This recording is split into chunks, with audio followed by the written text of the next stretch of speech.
C'est l'heure des actualités en droit du travail. Bon, pour le collègue qui nous fait des remarques sur le ton de l'humour, c'est terminé pour lui. Et oui, désormais, faire de l'humour au travail peut entraîner un licenciement pour faute grave. La Cour de cassation l'a rappelé le 5 novembre dernier, si l'humour est déplacé, humiliant, crée un climat lourd, l'employeur peut sanctionner. Donc fini les ouin-ouin, je voulais pas faire de mal. Donc on peut faire de l'humour, mais il ne faut pas que ça atteigne la dignité de la personne et surtout que ça soit récurrent. Actu numéro 2. Oui, oui, vous avez bien lu, mais attendez, je vous explique tout. Le 13 novembre dernier, la Cour de cassation est venue rappeler un point super important sur le repos hebdomadaire. Ce repos hebdomadaire ne s'apprécie pas en comptant le nombre de jours de travail faits d'affilée, mais il s'apprécie par semaine civile, c'est-à-dire du lundi minuit au dimanche 23h59. Dans cette affaire, le salarié avait travaillé donc 11 jours puis 12 jours d'affilée.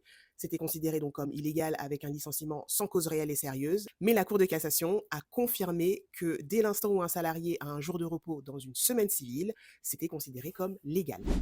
Actu numéro 3, le fameux nouveau congé de naissance, la saga continue. Après une potentielle entrée en vigueur en juillet 2027, puis en janvier 2026, c'est le 1er janvier 2027 qui a été choisi par les sénateurs comme date d'entrée en vigueur de ce nouveau congé de naissance. Mais attention, rien n'est encore acté tant que le budget de la sécurité sociale n'a pas été voté en fin d'année. Je vous remets mon infographie juste ici pour mieux cerner les contours de ce nouveau congé de naissance.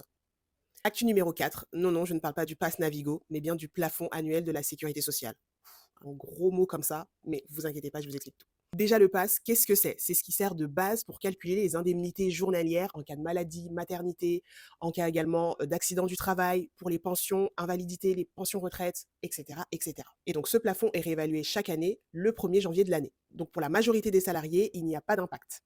À partir du 1er janvier 2026, le plafond sera de plus de 48 000 euros annuels. Par contre, pour les cadres dont le salaire dépasserait le plafond annuel de la sécurité sociale, il y a une augmentation possible des cotisations. Avec l'augmentation de ce pass, il y a également une augmentation du plafond d'exonération, notamment en cas d'indemnité de rupture conventionnelle, de licenciement, ce qui permettrait d'avoir plus de sous dans sa poche.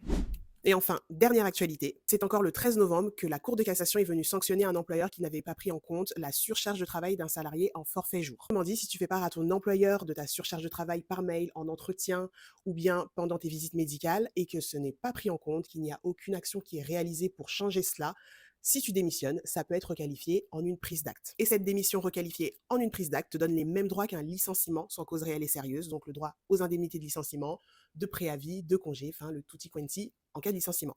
C'est un message assez fort que la Cour de cassation envoie tant aux employeurs mais surtout aux salariés de bel et bien documenter les mails, les entretiens, les bilans et de faire constater la surcharge de travail car ça peut vous protéger. Vous savez désormais tout sur les actus en droit du travail de novembre 2025. On se retrouve le mois prochain, alors abonnez-vous.